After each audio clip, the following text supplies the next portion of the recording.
কাল ছিল রাজ্যে প্রথম দফার নির্বাচন, আর সেখানে সিউড়িতে ভোট কেন্দ্রের সামনে গাছ ভেঙে বিপত্তি।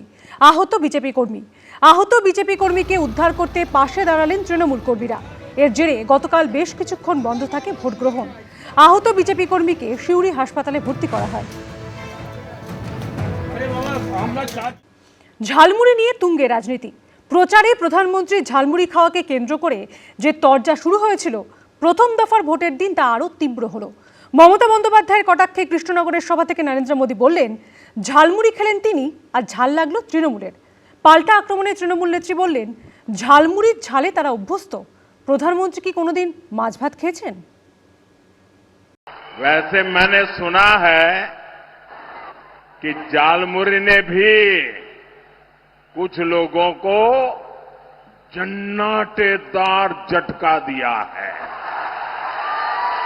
झालमुरी मैंने खाई, लेकिन झाल टीएमसी को लगी है।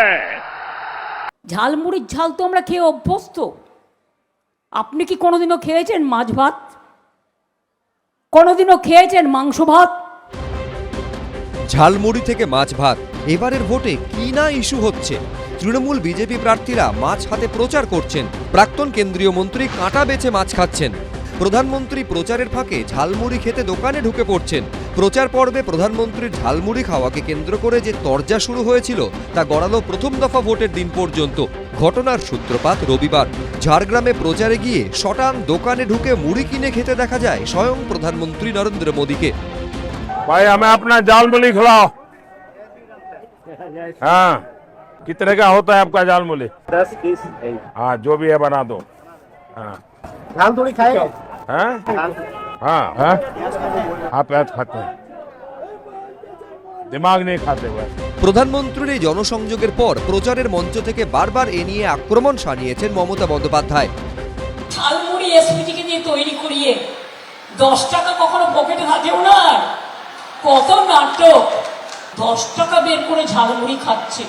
বুঝুন, সেই ঝালমুড়িটাও নিজেদেরই তৈরি করা। আর যদি তৈরি করা না হবে, তাহলে দোকানে ক্যামেরা ফিট আগের থেকে ছিল কি করে? কটাক্ষের জবাব কৃষ্ণনগরের সভা থেকে দিলেন প্রধানমন্ত্রী। 4 मई को बंगाल में भी बीजेपी की विजय का जश्न होगा। मिठाई भी बटेगी और झालमुरी भी बांटी जाएगी। मैंने सुना है कि झालमुरी ने भी कुछ लोगों को जन्नाटेदार झटका दिया है। झालमुरी मैंने खाई, लेकिन झाल टीएमसी को लगी है। পাল্টা কটাক্ষ ছুড়ে দিয়েছেন মমতা বন্দ্যোপাধ্যায়। কি আপনি বলছেন জিতে আপনি ঝালমুড়ি খাবেন? আপনাকে ভেলপুরি পাঠাবো, দিল্লিতে পাওয়া যায়। ঝালমুড়ি দিল্লিতে পাওয়া যায় না। আপনি 10 টাকা নিয়ে এসে দেখাচ্ছেন, আগের বারে বলেছিলেন চায়ওয়ালা, আর আজকে ঝালমুড়ি দেখাচ্ছেন। ঝালমুড়ির ঝাল তো আমরা খেয়ে অভ্যস্ত। আপনি কি কোনোদিনও খেয়েছেন মাছ ভাত? কোনোদিনও খেয়েছেন মাংস ভাত? প্রচারে ভোটে টক ঝাল মিষ্টি চলছে, কিন্তু রেজাল্টে কি হবে? প্রদ্যোৎ সরকার, আশাবুল হোসেন, এবিপি আনন্দ। বৃহস্পতিবার সকাল থেকে মোটের উপর শান্তিপূর্ণ ভোট হলেও দুপুরে অগ্নিগর্ভ হয়ে ওঠে বীরভূমের খয়রাশোল। ইভিএম বদলের দাবিতে স্কুলের বাইরে বিক্ষোভ দেখান ভোটারদের একাংশ। পুলিশ ও কেন্দ্রীয় বাহিনীর জওয়ানদের লক্ষ্য করে শুরু হয় ইট বৃষ্টি, ভাঙচুর করা হয় পুলিশের গাড়ি। আর এই ঘটনায় 3 জনকে গ্রেপ্তার করা হয়েছে। বিক্ষিপ্ত কিছু ঘটনা ছাড়া সকাল থেকে মোটের ওপর শান্তিতে ভোট হচ্ছিল বিভিন্ন জেলায়, কিন্তু দুপুরে ভোটকে কেন্দ্র করে রণক্ষেত্রে চেহারা নিল বীরভূমের খয়রাশোল। প্রথমে বিক্ষোভ, তারপর ইট বৃষ্টি, ভাঙচুর করা হলো পুলিশের গাড়ি।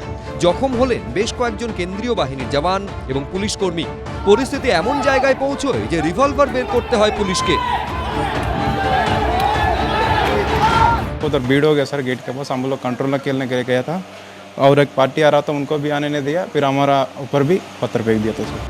ঘটনাস্থল বুধপুর প্রাথমিক বিদ্যালয়। কয়েকজন ভোটার অভিযোগ করেন, তারা তৃণমূল প্রার্থীকে ভোট দিলেও সেই ভোট পড়ছিল বিজেপি প্রার্থীর ঝুলিতে। ইভিএম বদলানোর দাবি তোলেন তারা। টিএমসি ভোট মারছি, বিজেপি কে উঠছে,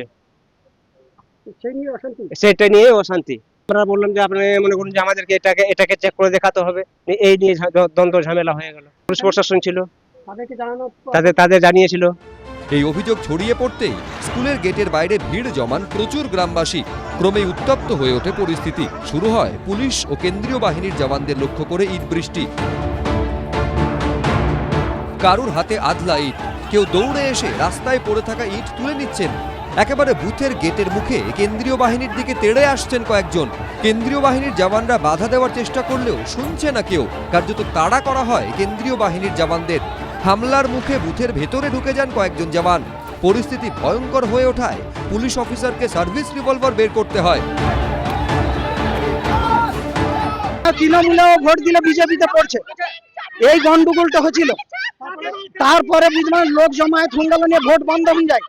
বন্ধ হওয়ার পরে বুঝলাম এখানে অনেক পুলিশ এলো। ভাঙচুর করা হয় পুলিশের গাড়ি। জখম হয়েছেন কেন্দ্রীয় বাহিনীর 3 জওয়ান, এক পুলিশ কর্মী ও পুলিশের গাড়ির চালক। দুবরাজপুর বিধানসভার নাকারাকুন্দা প্রাথমিক স্বাস্থ্য কেন্দ্রে, এবং ঠিক আমার পিছনে এই স্বাস্থ্যকেন্দ্রে এখানেই আহত 3 জন সিআরপিএফ জওয়ান এবং 1 জন পুলিশকর্মী এবং আরও 1 জন পুলিশের ড্রাইভার, তার চিকিৎসা চলছে আমরা দেখব। এবং যেটা জানা যাচ্ছে মূলত পাথর এবং ইট ছোড়ার জন্যই এনারা আহত হয়েছে। প্রত্যক্ষভাবে গণপ্রতিরোধ হয়েছে। সেই প্রতিরোধে আজকে মোটামুটি গুটি কয় কিছু জায়গা ছাড়া মানুষ ভোট দিতে সক্ষম হয়েছেন। যেখানে যেখানে বিজেপি প্রার্থী কিংবা সমর্থক সদস্যদের ওপর বা সাধারণ ভোটদাতাদের ওপর হামলা ঘটানোর অপচেষ্টা হয়েছে, পশ্চিমবঙ্গের জনতা রুখে দাঁড়িয়েছে। নির্বাচন কমিশন কি বিক্ষিপ্ত ঘটনা বলেছে, কিন্তু আপনারা মনে করে দেখুন যে নির্বাচন কমিশন যাই বলুক না কেন, মানে এই কেন্দ্রীয় বাহিনী গতবার শীতলকুচি ঘটিয়েছে। তো তারপরেও এই ধরনের প্ররোচনা দেওয়া হচ্ছে বিভিন্ন জায়গা থেকে। যারা এটা করছে এটা ঠিক নয় এবং আমাদের সঙ্গে, দলের সঙ্গে এর কোনো সম্পর্ক নেই। প্রথম দফার ভোট শেষ, শুরু হয়ে গেছে দ্বিতীয় দফার অভিযানের প্রস্তুতি। আর তার আগেই শুরু হয়ে গেছে হার জিত নিয়ে তাল ঠোকাঠুকি। 10 दिन बाद जब वोटों की गिनती होगी तो मुझे विश्वास है हर तरफ कमल ही कमल खिला होगा। मैं बंगाल के लोगों से कहूंगा, खास करके मेरे जो फर्स्ट टाइम वोटर्स हैं उनको कहूंगा, बंगाल की निर्मम सरकार को उखाड़ फेंकने का यही समय है, सही समय है। গাইড করে নাকি সবকিছু ওয়াশিং মেশিনকে কিনে নিয়েছে বলে যা ইচ্ছে তাই করবে। 90 লক্ষ লোকের নাম কেটেছে, তা সত্ত্বেও দেখো যারা ভোট দিত না তারাও আজকে ভোট দিতে রাস্তায় নেমেছে। আর ওই ভোটে আমরাই জিতবো, অন্য কেউ নয়। কে ঠিক বলছেন, কে ভুল, তা স্পষ্ট হয়ে যাবে চৌঠামে। ভাস্কর মুখোপাধ্যায়, ঐশী মুখোপাধ্যায়, আবির দত্তর রিপোর্ট, এবিপি আনন্দ। এবিপি আনন্দ, এগিয়ে থাকে, এগিয়ে রাখে।